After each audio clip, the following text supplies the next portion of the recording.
Bienvenidos hermanos una vez más. Gracias a Dios por la oportunidad de entrar a su hogar a través de estos medios y a compartir con ustedes la palabra del Señor que es de tanto aliciente en tiempos difíciles. Seguimos con el vigor espiritual y salud emocional con las promesas de Cristo y hoy vamos a ver la letra L. Vamos alfabéticamente, ya salimos de la letra K. Y hoy vamos a ver una palabra muy bonita que se aplica por todos lados a nuestro Señor Jesús y es la palabra libertad. Hay un canto que dice libertad, libertad, oh qué buena es aquella que Cristo me da.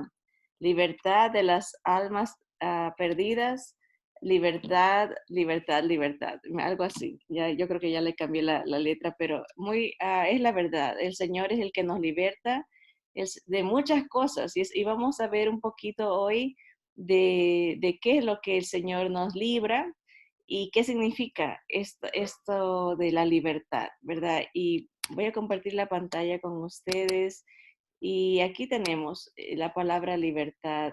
Vamos a empezar con el primer versículo que es Juan 8:36, muy conocido. Ah, Dice la palabra del Señor, así que si el Hijo os libertare, seréis verdaderamente libres. Palabras del Señor Jesús a sus seguidores, ¿verdad? Y muy interesante, vamos a ver el contexto para ver de qué estaba hablando él cuando él dice, si yo los liberto, si el Hijo los liberta, serán verdaderamente libres, ¿no? O sea, como que habla de una libertad tal vez temporal, una libertad eh, falsa también, porque esta es una libertad verdadera, una libertad permanente. Así que vamos a orar ahora con ustedes, ya lo hicimos como grupo y nos gusta entregar el tiempo al Señor para que Él haga lo que solo Él puede hacer. Amado Dios, Señor, seguimos delante de tu presencia, rogándote, Señor, que a través de este estudio tú toques el corazón y la mente de cada uno de nosotros, Señor, que nos enseñes a valorar todo lo que tenemos en Cristo Jesús, nuestro amado Señor.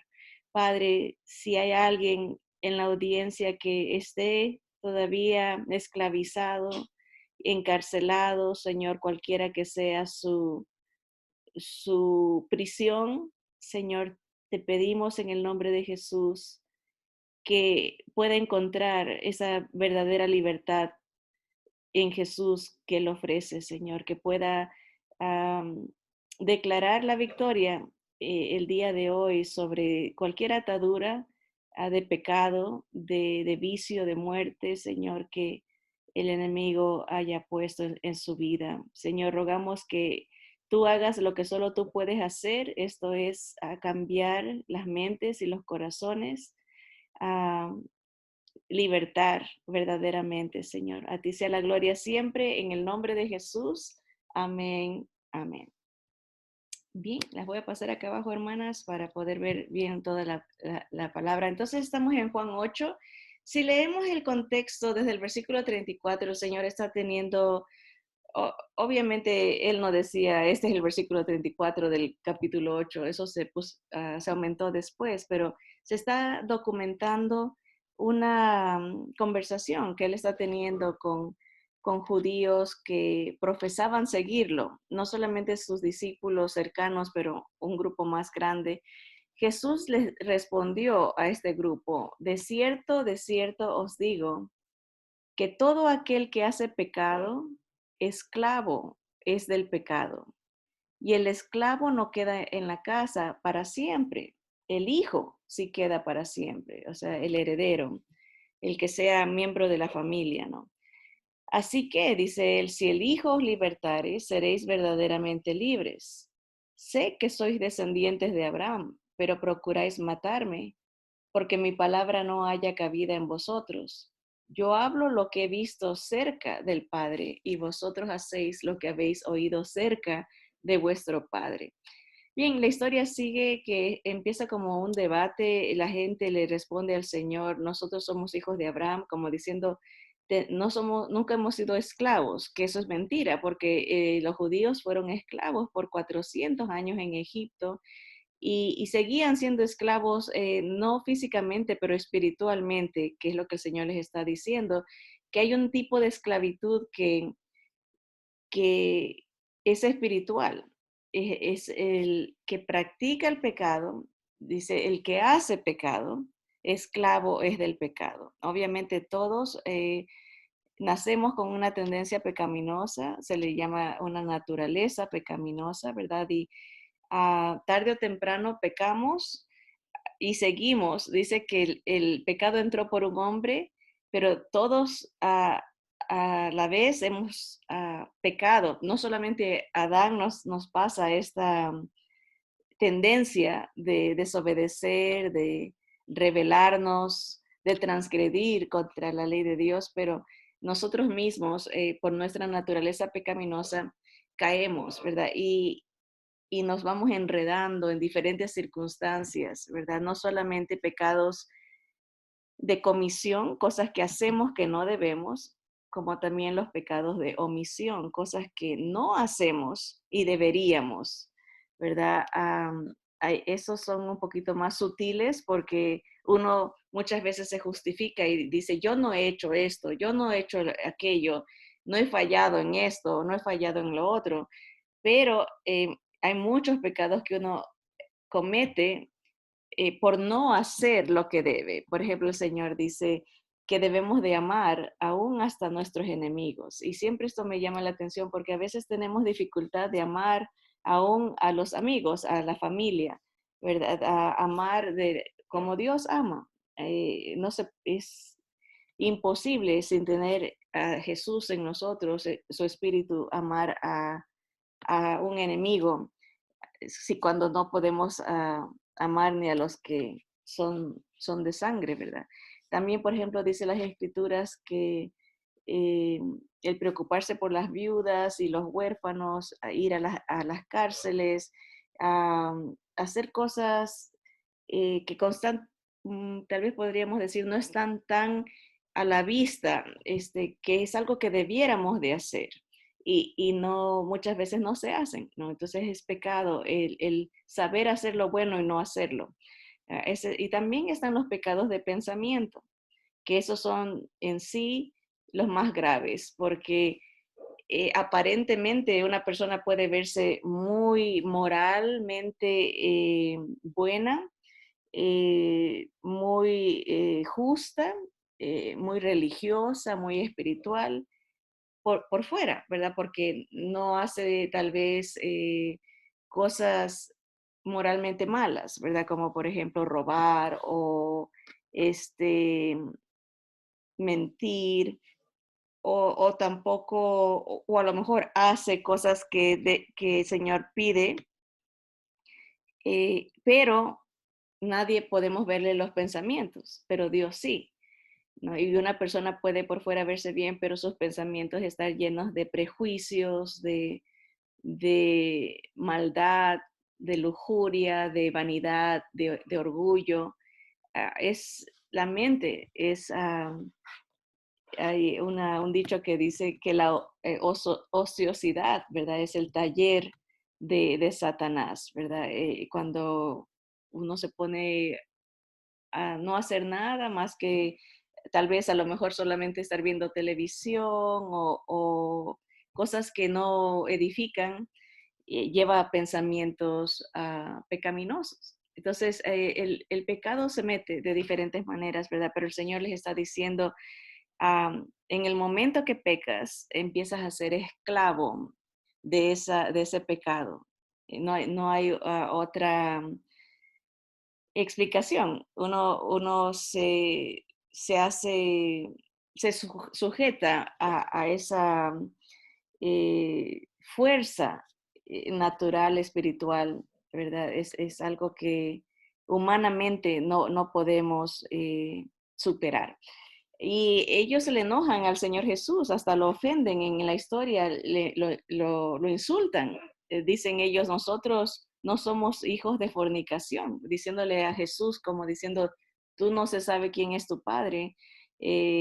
tu madre salió embarazada así, sin que nadie sepa, o sea, lo empiezan a ofender y el Señor les sigue diciendo, yo sé quién soy, ¿verdad? Y por eso dice, yo hablo lo que he visto cerca del Padre y vosotros hacéis lo que habéis oído cerca de vuestro Padre, que es el Padre del mundo, el Padre el Dios de este mundo es Satanás, no el diablo, es un Dios de engaño, de mentira. Esas son sus características principales. La mentira, el engaño es asesino, o sea, desde el principio él fue mentiroso, asesino, porque mató a Adán y a Eva espiritualmente, los separó de la relación que ellos tenían con Dios. Por eso es ladrón, es asesino y es mentiroso. Y eso les dice el Señor a este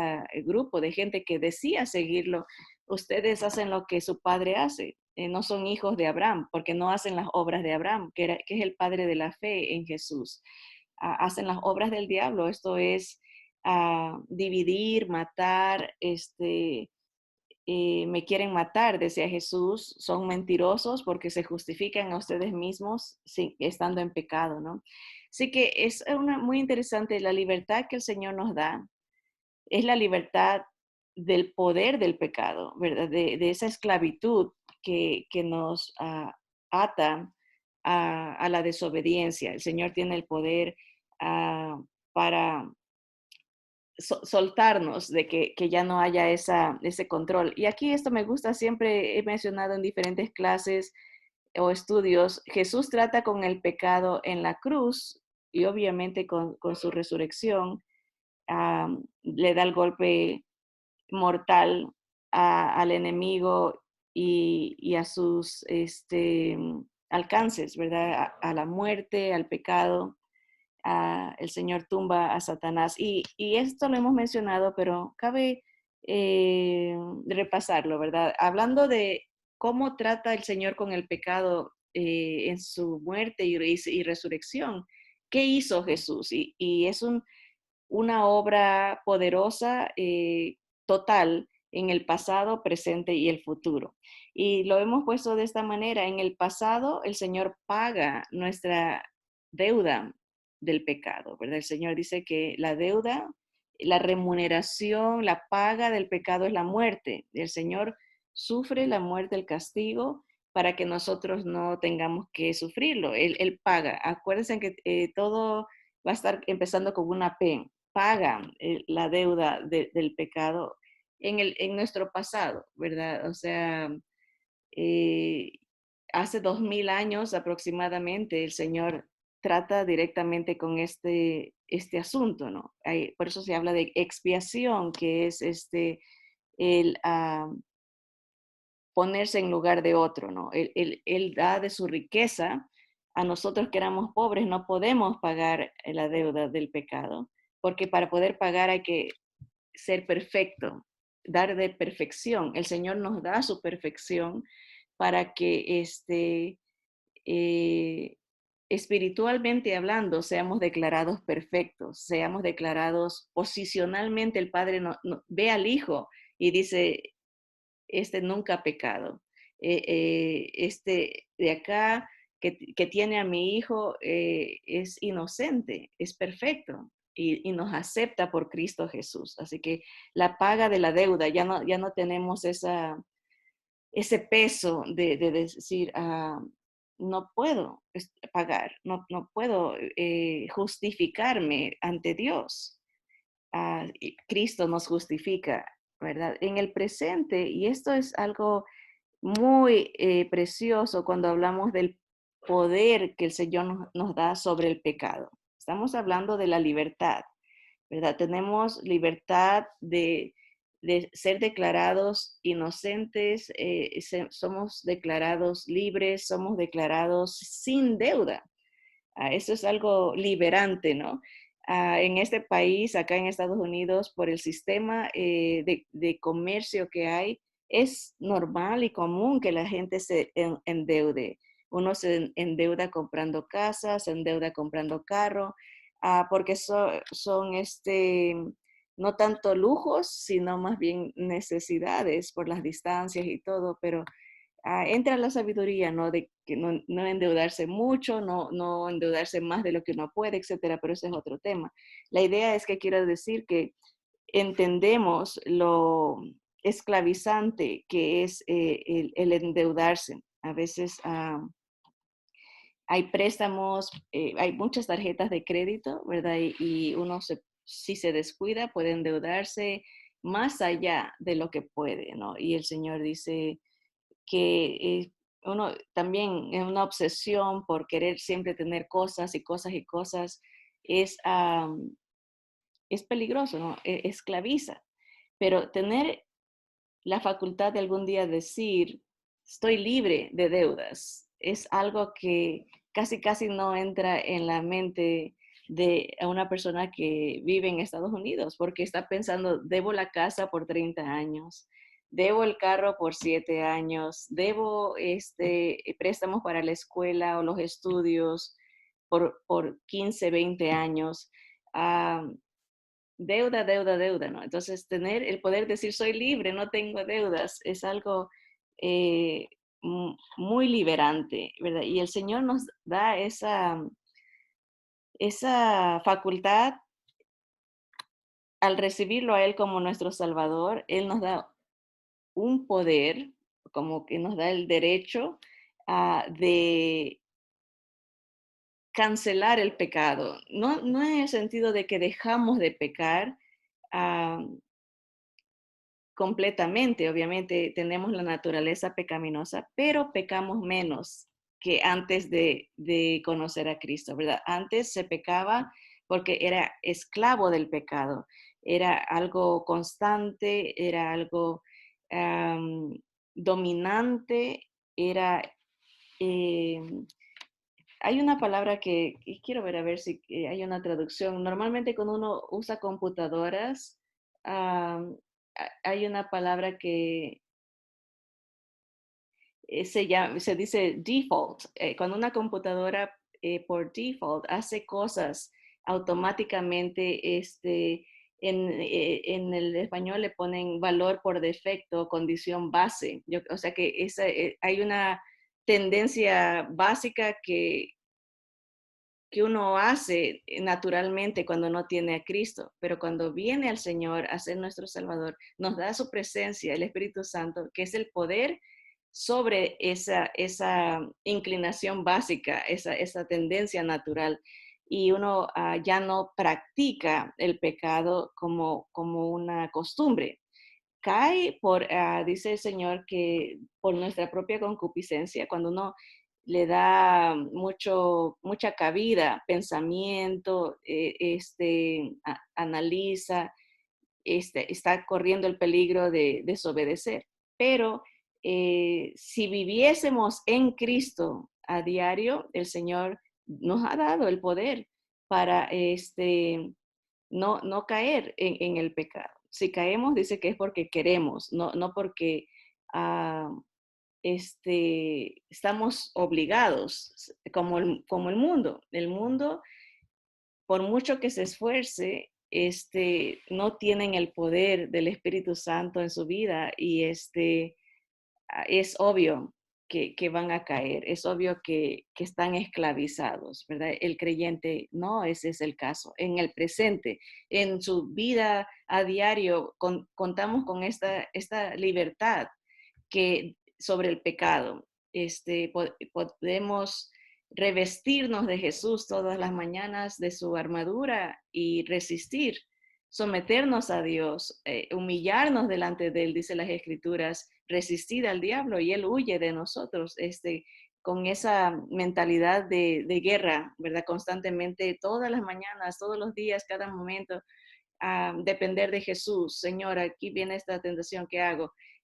Espero en ti, guíame con tu verdad, tu justicia, tu paz, estar en por eso dice velando, en esa actitud de guerra, de alerta espiritual. Y en el futuro el Señor pues nos librará de la presencia del pecado. O sea, el Señor promete un cuerpo nuevo donde no habrá más tendencia pecaminosa, seremos como Cristo, perfectos en cuanto a nuestro cuerpo, ¿verdad? Ya no habrá enfermedad, ya no habrá más muerte, no habrá más dolor, entenderemos todo, seremos vistos tal como el Señor quiso hacernos, ¿verdad? Así que la libertad en Cristo sobre el pecado es admirable, es gloriosa, ¿verdad? En el perdón, la paga de la deuda, el poder que nos da sobre el pecado a diario y la promesa de librarnos de este cuerpo pecaminoso que tanto nos asedia, ¿verdad? He escuchado ilustraciones interesantes, por ejemplo, que cuando uno nace de nuevo, cuando uno viene al Señor Jesús y le entrega su vida y lo reconoce como el único Dios Salvador, Rey soberano, ¿verdad? El Cristo, el Mesías, el Señor le da un golpe fuerte al viejo yo, ¿verdad? Lo deja herido. El viejo yo representa todas el pecado, la desobediencia, la rebeldía, la inclinación a irse en contra de Dios. Está golpeado el hombre viejo o la mujer vieja en este caso, ¿verdad? Está malherida, casi ya muerta, pero todavía sigue pegado a mí. Está, porque todavía estoy bajo este cuerpo, ¿verdad? Está herida de muerte, pero no puede enseñorearse de mí porque el Señor ya la tumbó, ya la eliminó del poder que tiene sobre mí. Si yo, humanamente hablando, espiritualmente, le digo, levántate, ven, yo te ayudo, toma control de mí otra vez, eso ya sería una imprudencia, personal. No es falta de que el Señor no me ha libertado, sino que es una necedad mía que querer resucitar este viejo yo y ponerlo en control de mis pensamientos, de mis pasiones, de mis anhelos, de mis deseos. Y eso se me hace muy interesante, esa ilustración, porque si arrastramos con un muerto que no tiene poder para mandarme, no tiene poder para controlarme, pero si el creyente le da permiso, lo eleva para que tome el control, ya es una imprudencia personal de cada creyente, ¿no? Y eso puede pasar cuando uno deja de depender en la voluntad del Señor, se empieza a dar más,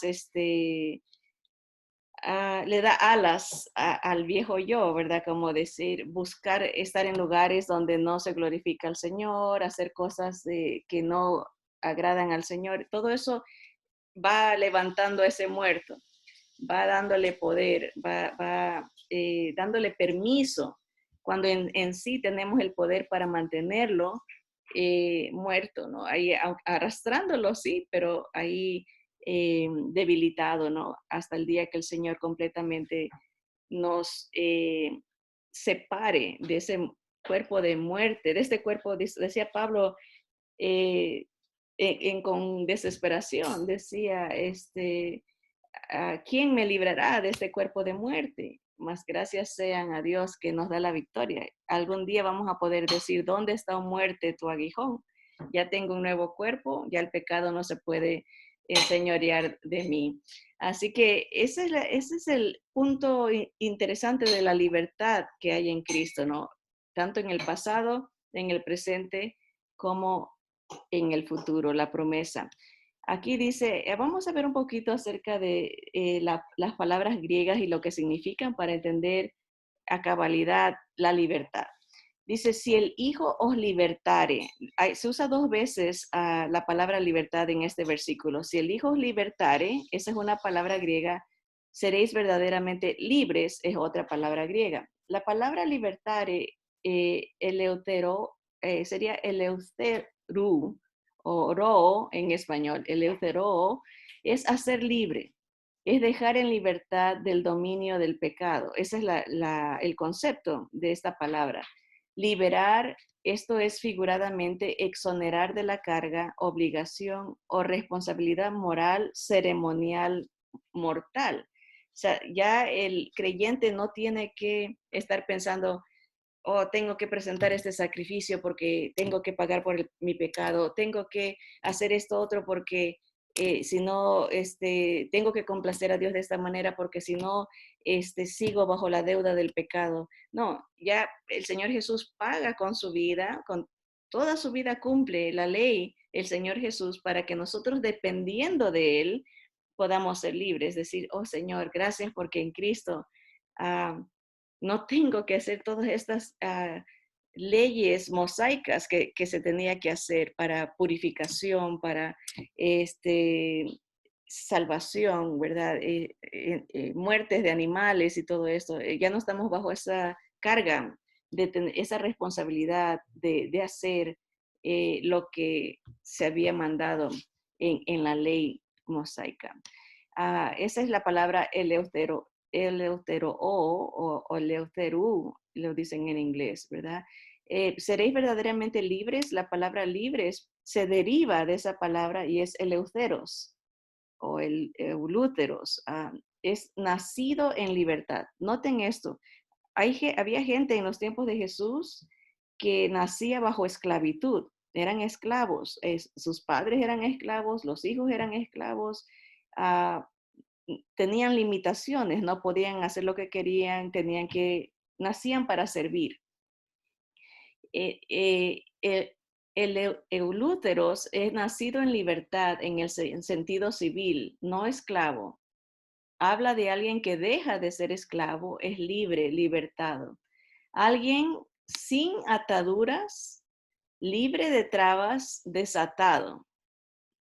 Exento, sin restricciones de obligación. Por ejemplo, un esclavo tenía su área, no podía salirse de cierta área, de que iba a pasear, no, ningún esclavo dice, me voy a ir de vacaciones, o no podía decir en ese tiempo, me voy a ir a acostar. No tenía esa libertad de decisión, de escoger, ahora me dan ganas de comer esto, voy a comer esto. No, un esclavo nacía para servir y mucha limitación en tiempo, en espacio, en decisiones, su futuro estaba eh, escrito, básicamente. Tenía que hacer esto a tal hora, tenía que hacer esto a tal otra, no podía hacer esto o el otro, mucha restricción, ¿verdad? En un sentido ético, la palabra eulúteros quiere decir libres del yugo de la ley mosaica. O sea, ya no hay una obligación ni responsabilidad, porque no la podemos cumplir. Cristo la cumple por nosotros y es en Él que tenemos que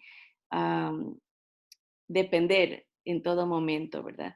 Suelto para hacer lo que le plazca, esto es como ciudadano. Y esto es muy importante aclarar porque mucha gente toma estos versículos de la libertad para decir, tengo libertad de hacer lo que yo quiera, con una connotación como pecaminosa, ¿verdad? Hay gente que dice, ah, puedo tomar porque soy libre en Cristo, puedo fumar porque soy libre en Cristo, eh, hay gente que cree aún que puede fornicar, que puede estar sin casarse porque dice, soy libre, no tengo ninguna limitación, pero si entendemos el concepto, estamos hablando libertad como ciudadano, o sea, puedes tomar decisiones, nadie te está controlando, tienes la puerta abierta a que ir y hacer lo que quieras, no como esclavo, sino como libre, ¿verdad? El libre puede comer cuando quiera, puede caminar donde quiera, ¿verdad? No hay una restricción y esa es la idea, ¿verdad? Que Cristo, el Señor,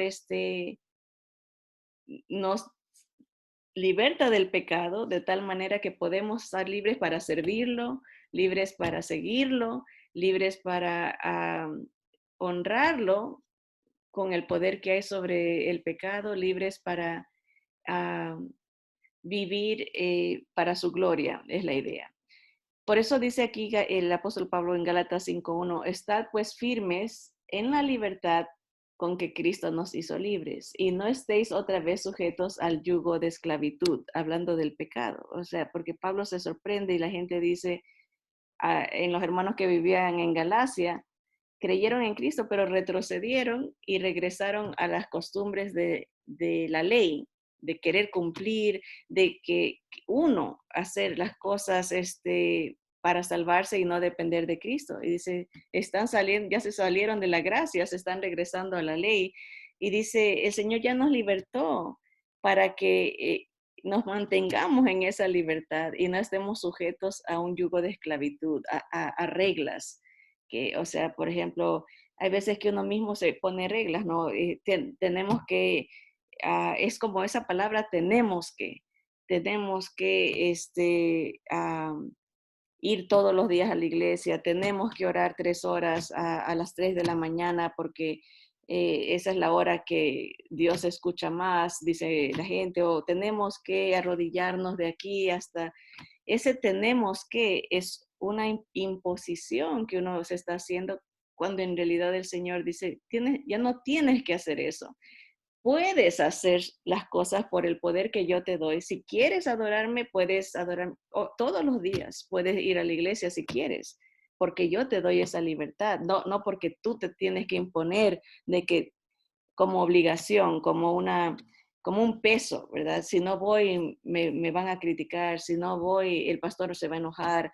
Si, si vas, gloria a Dios, si no vas también, porque Dios te ha dado esa libertad de adorarlo en tu casa. No tiene que ser en ese edificio, puede ser en la calle, puede ser en el carro, puede ser, obviamente hay su tiempo de congregarnos como asamblea, ¿verdad? Pero individualmente no imponernos, ¿no? De que tengo que, porque si no el Señor se va a enojar conmigo. No, ya no existe esa, dice, no estés sujetos a ese yugo de esclavitud, de control, de juicio, porque eso es la ley. El que hace está bien, el que no muere. Y no entendemos, pensamos que podemos fallar en la ley y todo sigue igual. No, una vez que se falta en uno, en un mandamiento, se ha quebrantado toda la ley. Por eso tenemos que ir a Cristo. Señor, en ti soy libre. Tú, gracias a ti, que podemos disfrutar de libertad, ¿verdad? Gálatas 5:13 ahí mismo dice, porque vosotros, hermanos, a libertad fuisteis llamados. Solamente que no uséis la libertad como ocasión para la carne, sino servíos por amor los unos a los otros. Aquí está el balance, ¿verdad? Para los que quieren decir, soy libre para hacer lo que me da la gana. No, eres libre para amar a los de la casa del Señor, que como el Señor sabe que es lo más difícil, servirnos. Si quieres tener libertad, gloria a Dios, libertad para que sirvas a tus hermanos, a los con amor, ¿verdad? No por compromiso, sino porque nace de un amor ágape, ¿verdad? Así que esa es la libertad en la que podemos deleitarnos, ¿no? No en la desobediencia, sino en la libertad de el servicio y el amor unos a los otros, lo más difícil. Así que tenemos ese poder también para servirnos, pensar en otros más que en uno. Eso se necesita del poder de Dios para no ser egoísta, ¿verdad? Porque el amor de Dios es así. Piensa en el otro, sirve al otro, aguanta al otro. Es algo muy hermoso. Y para terminar, vamos a dividir esta clase de la libertad, porque ahorita estamos viendo libertad sobre el pecado, sobre la esclavitud del pecado y cómo eso se trasluce, cómo se ve en el creyente, ¿no? Primera de Pedro 2:11 al 16 dice, amados, yo os ruego como extranjeros y peregrinos que os abstengáis de los deseos carnales que batallan contra el alma. Ese es nuestro trabajo, ¿no? Estar en esa lucha constante, sometiéndonos al Señor, poniéndonos la armadura, ¿verdad? Y batallar contra ese muerto que andamos cargando que quiere tomar control. Y ese muerto está lleno de deseos carnales, pecaminosos, deseos contrarios a la voluntad de Dios, deseos inmundos, ¿verdad? Tiene un corazón perverso, tiene una mente eh, sucia, una boca ofensiva, pero el creyente que ha nacido de nuevo tiene pensamientos del Señor Jesús, un corazón nuevo, tierno, dócil a la palabra, una mente limpia, una boca limpia. Entonces hay que batallar contra ese muerto que se arrastra, ¿verdad? Dice, manteniendo buena vuestra manera de vivir entre los gentiles, o sea, con el mundo que no conoce al Señor, paganos, ¿no? Que tienen muchas ideas de diferentes dioses, ¿verdad? Uno debe de tener buen testimonio con los de afuera. Dice, para que en lo que murmuran de vosotros como de malhechores, glorifiquen a Dios en el día de la visitación, ¿verdad? Algún día el mundo va a darse cuenta que todo lo que uno ha vivido, predicado en Cristo, es verdad, que Jesús viene y van a glorificar diciendo, wow, ah, ellos tenían razón, ¿no? Al considerar vuestras buenas obras. O sea, siempre el poder que hay sobre el pecado nos lleva a vivir vidas fructíferas para Dios y para el mundo, ¿no? O sea, en el sentido de que hay cosas buenas que el mundo puede hacer, pero no tienen peso eterno. Pero el creyente puede hacer cosas buenas y tienen una repercusión eterna, ¿verdad? A veces, ayer estaba leyendo la historia de un hombre que se llama Zorobabel en las escrituras y fue un sacerdote que regresó de la esclavitud de Babilonia a reconstruir el templo en Jerusalén y el impacto que él hizo en la restauración del pueblo eh, duró ha durado miles de años, porque todavía existe la pared que reconstruyó el rey Josías, por ejemplo, también se habla de que él hizo acueductos, los frutos de su obra para glorificar a Dios han tenido impactos eh, por siglos, de siglos, de siglos. Y me quedé pensando, ¿no? Qué tremendo, ¿no? Que Dios promete que cuando uno hace las cosas para su gloria, tienen una repercusión eterna, ¿no? O sea, que aunque uno pueden pasar 100 años, 200, 1000 años, 500 años, sigue pasando y la memoria de eso, o sea, en el caso de estos personajes quedó grabada en las escrituras, pero el Señor dice, hay cosas que el Señor, Él nunca se olvida lo que uno ha hecho y va a haber una cosecha, va a haber una repercusión eterna. Entonces, ¿por qué digo eso? Porque hay gente que hace buenas obras, pero para vanagloria propia o por costumbre o por compromiso, no sabemos. También los creyentes pueden hacer buenas obras, tal vez por vanagloria, por compromiso, tal vez por costumbre, pero si se lo lleva un poquito más allá, cuando es las buenas obras para la gloria de Cristo, lleva una cosecha, lleva una repercusión eterna, ¿verdad? Es algo, eh, por eso el Señor decía, fuera de mí nada podéis hacer. La idea es nada eterno, nada de repercusión a largo plazo. Como humanos podemos hacer muchas cosas buenas dentro de nuestro propio juicio, ¿verdad? Y entendimiento, pero humanamente hablando se quedarán aquí. Pero en Cristo, si estamos arraigados a Él, apegados a Él, dándole a Él la gloria, porque Él es el que nos ha libertado, Él es el que nos ha dado el poder, esas obras tienen repercusión eterna, ¿verdad? Dice, por causa del Señor Someteos a toda institución humana, ya sea al rey como a superior, ya a los gobernadores como por él enviados para castigo de los malhechores y alabanza de los que hacen bien.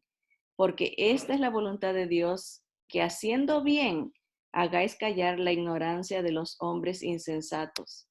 Como libres, aquí está la segunda palabra, esta que es el euteros, que hemos nacido ya en libertad, no somos esclavos, estamos exentos de restricciones, dice, como libres, pero no como los que tienen la libertad como pretexto para hacer lo malo. Ya más claro que eso, no sé por qué la gente no, no lee las escrituras, ¿verdad? Y salen con estos conceptos, estas teorías, doctrinas de demonios que dice el Señor que en los últimos tiempos van a abundar, ¿no? De que puedo hacer lo que yo quiera, soy libre para pecar, soy libre para desobedecer y nadie me diga nada porque tengo la libertad. Y el Señor es muy enfático, somos libres, sí, pero no como los que tienen la libertad como pretexto para hacer lo malo, sino como siervos de Dios. O sea, ya no somos esclavos del pecado, no somos esclavos del mundo, somos esclavos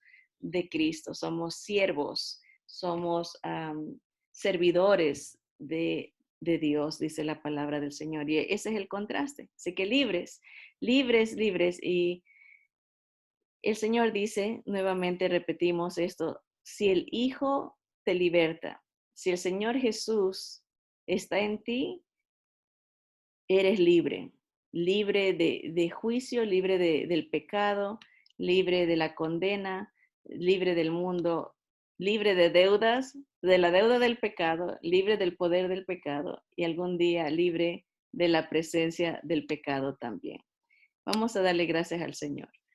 Amado Dios, te bendecimos porque tu palabra es verdad y nuestro Señor Jesús es la verdad también. Él dijo que Él era el camino, la verdad y la vida.